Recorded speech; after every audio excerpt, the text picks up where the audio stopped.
Dodo, tu peux m'exporter la vidéo d'hier et la mettre sur le serveur s'il te plaît? Dodo. Mais Connor, tu sais que le stage est terminé? Ah bon? Bah oui. Mais...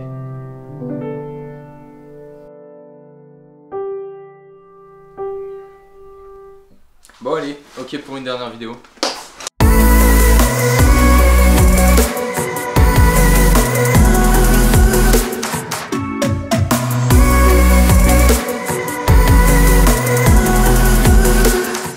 Vous vous en doutiez bien, le stage de Dodo devait se terminer un jour. Et ce jour, c'est aujourd'hui. Donc on s'est dit que ça serait intéressant de faire un rapport de stage en tant que vidéaste sous format vidéo. Bien évidemment. Et en fait, on aimerait vous raconter quand même avant le début quoi. Enfin, comment on s'est rencontrés et comment c'est venu cette idée de stage, que ce soit de sa part ou de ma part. Donc, Je raconte? Je te laisse raconter, vas-y. Alors, on s'est rencontrés sur le tournage de la vidéo Tous Essentiels. D'ailleurs, c'était JB, Gypsprod, qui nous avait contactés à tous les deux alors qu'on ne se connaissait pas du tout. Sans lui, il n'y aurait pas eu ce stage. Merci, donc, je lui ai expliqué ma situation, c'est que je cherchais un stage dans le cadre de mon DUT. Et je connaissais déjà ce que faisait Brule Vidéo, notamment pour le sport féminin ou le handisport. Je pouvais m'identifier en fait clairement à ses idées. C'est assez évident, mais je ne prendrai jamais quelqu'un qui n'est pas en adhération avec ces valeurs-là. On avait déjà parlé de ces choses-là, je me souviens. Ça a marché direct, donc ça a matché. Ça a matché direct, donc à partir de là, forcément, c'est devenu un peu une évidence quoi, de mon côté en tout cas, et du tien, je pense. Et au détour d'une soirée pâte au pesto. Pâte au pesto. Il me dit mais pourquoi pas prendre Dorian?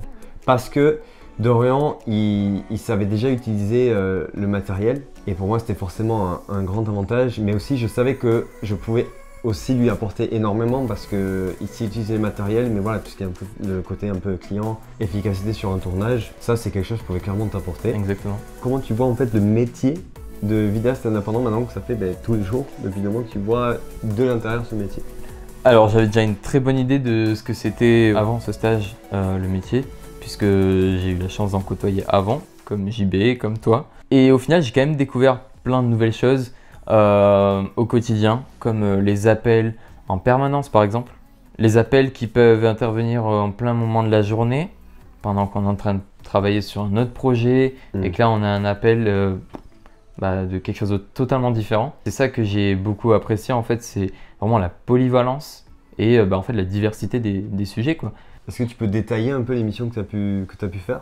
Alors premièrement, ce par quoi j'ai commencé, c'était accompagner Connor sur tous ses projets. Et puis au final, il y a eu une réelle prise de responsabilité à partir des, je sais pas, une 3e semaine par exemple, où j'ai eu la chance, il m'a permis d'être co-vidéaste avec lui. Ce qui était vraiment cool, c'est que forcément, moi je passe, je pense, la moitié de mes matinées au téléphone pour gérer des tournages en cours, des montages en cours, mais aussi des futurs tournages. Et ce qui était vraiment sympa, c'est que je pouvais par exemple confier un montage à Dorian et ensuite pour moi m'occuper de tout ce qui était le côté commercial. Et ensuite on a une idée avec Dorian, enfin bon on l'a vu avant le début du stage quand même, c'est que je voulais qu'il ait une mission à part entière, un projet à lui et c'était les vlogs. Ce qui m'a toujours attiré de créer du contenu pour YouTube depuis de nombreuses années. Et c'est pour ça qu'on vous a sorti donc à l'heure actuelle 4 vlogs avant celui-ci. Et le dernier, le vlog au Pays Basque, qui a été en fait le projet de mon stage que j'ai dû structurer plusieurs semaines à l'avance en contact avec Marion. Marion Move, qu'on salue du coup, j'espère que je l'ai bien dit. Et donc ce vlog, j'ai dû le structurer, l'organiser. Et on était libre de faire ce qu'on voulait parce que c'était un projet que je voulais donner à Dorian où il a une totale liberté. C'était en fin de stage donc voilà, il n'y avait aucun problème en termes de confiance niveau montage. En fait avec ces vlogs, toi c'est comme ça que tu as réussi à te lancer dans le stage. Exactement. Ouais.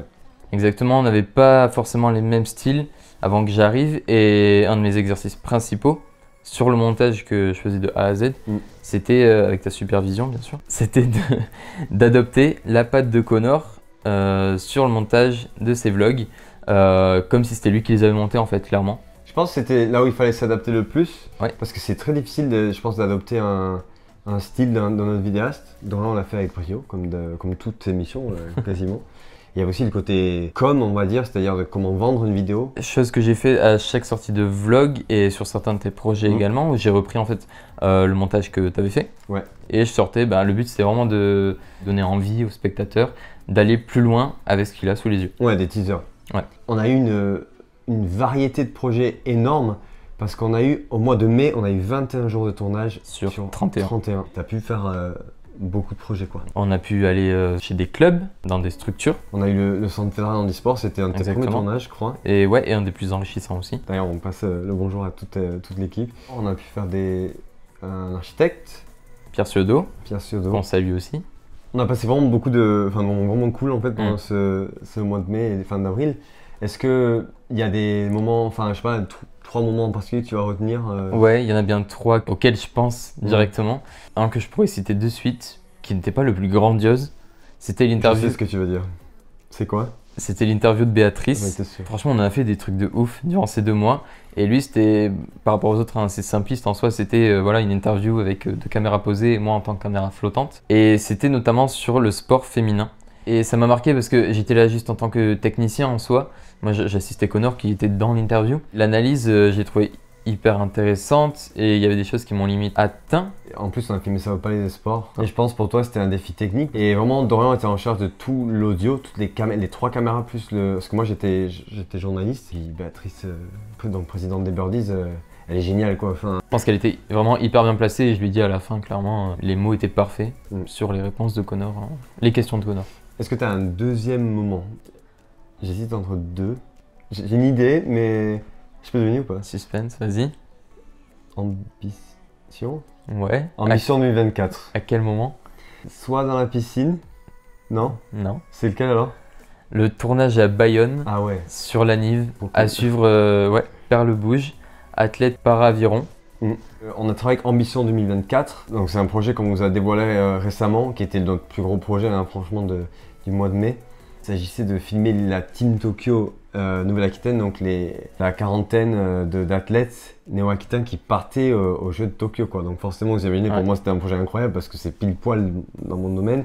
Une équipe avec qui on a travaillé main dans la main pendant 2 mois, on s'est appelé tous les jours. Notre vision sur la vidéo, elle n'a pas été qu'entre vidéastes. C'était top parce que c'est là vraiment ça a pris tout son sens de construire avec le client. J'ai presque pas envie d'appeler ça un client. Non, quoi. Clairement pas. Mais l'histoire, la trame, on l'a faite ensemble et ça c'était top. C'était vraiment des meilleurs tournages. Tous ces athlètes-là, et puis c'était juste incroyable quoi. Ce sera peut-être le tournage qui m'a marqué le plus de l'année. Et puis, je précise quand même que Dorian a sauté dans la piscine, petit bonnet, lunettes, etc. pour filmer Laurent Chardin avec le Digipack. Un de ceux qui m'ont le plus marqué après ces 2-là, c'est le vlog au Pays Basque, clairement. Mon projet qui s'est allé donc sur les 2 mois. Ce projet-là, pour moi, c'était vraiment ton projet quoi. Le moment le plus drôle du stage? Les lasagnes. Les lasagnes. Parce que c'était son anniversaire pendant le stage. Dorian, il aime bien manger. Donc du coup, je me dis, au lieu de lui faire un gâteau classique, on lui a fait un gâteau avec des bougies. On a planté des bougies quoi, dans des lasagnes. Quel bilan tu ferais de tes 2 mois de stage chez Broul Vidéo? J'avais déjà un petit bagage quand je suis arrivé. Mais forcément, j'ai appris, en tout cas, parce qu'on dit le métier de vidéaste, on fait un seul métier, mais en fait, derrière ça, il y en a des centaines qui se cachent. Organiser le tournage, organiser le montage, tout ça dans un but de gagner du temps, ce qui est ultra important. J'ai donc aussi appris à adopter une patte étrangère à la mienne, puis également des valeurs humaines plus rencontrées dans les domaines qu'on a pu travailler comme le sport féminin avec Béatrice et aussi notre venue au Centre fédéral handisport où on a pu croiser différents profils, différents athlètes au parcours époustouflant et qui personnellement m'ont marqué. Et donc toi, quel est ton bilan de tuteur de stage? Tuteur de stage. Mon bilan en tant que tuteur de stage... Il aime pas que je lui dise ça. Ah, je déteste, il m'appelait chef tout le temps, j'ai horreur de ça. Moi, c'était intéressant de... Ben justement, c'est drôle qu'on parle de ça parce que moi, j'ai appris à être patron, entre guillemets. Enfin, je considère plus comme un associé, quoi, mais bon. Mais pour Dorian, en fait, je pense ce qui est cool, c'est que toi, tu as vraiment pu voir ce que c'est de faire un projet professionnel avec une deadline. C'est là où tu as appris le plus. Ouais. Aussi des techniques de montage que j'ai pour gagner en efficacité. Ouais, complètement. Ce que tu pouvais pas avoir forcément avant, c'était le côté commercial, le côté gestion de boîte, gestion de site internet, voilà, tout ce qui est le chiffre d'affaires et tout ça, la compta qu'on a vu ensemble. Avec ça, tu ressors avec un bilan, un bagage de compétences. Un bagage, heureusement qu'il est là. Donc ouais, je pense que tout ce qu'on peut dire, c'est que le début d'une belle aventure. On va forcément travailler sur d'autres projets ensemble. Non, parce que moi, je vais renouveler cette expérience de stagiaire, c'est sûr. Entre temps, je vais appeler Dorian pour des missions précises parce que j'en aurai besoin vu mon activité. Je pense que tu as pu apprendre pas mal de choses pendant ce stage qui vont être utiles pour ton film. Ouais. Parce que monsieur sort un long métrage du haut de ses 20 ans. Le 6 août, le 6 août que je vous demande d'aller voir et de déjà mettre en petit belle sur YouTube. Et puis j'ai envie de te dire, c'est des connes revoir. Ah oui, totalement. Et c'était vraiment chouette. Et puis au lieu de pleurer sur notre sort pathétiquement devant tout le monde, on va juste dire le mot de la fin. Je m'en occupe. Vas-y. Stay tuned. Stay safe. See you soon. Bye guys.